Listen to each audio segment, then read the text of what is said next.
যেই রকম আমাদেরকে অধিকার দিয়েছে সেই রকম কিছু দায়িত্বও দিয়েছে। সেই দায়িত্বগুলো আমাদেরকে পালন করতে হবে।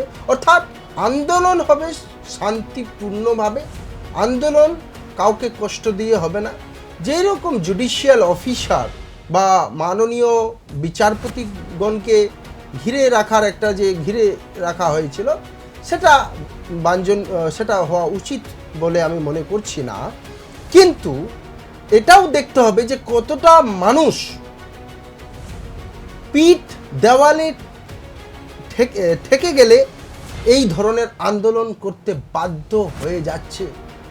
মানে আপনি ভাবুন, যখন আমরা অনেক সময় ব্যাংকে যাই, দেখি অনেক মানুষ আছে তারা কিন্তু ফর্মটাও ফিল আপ করতে পারে না ডিপোজিট দেওয়ার।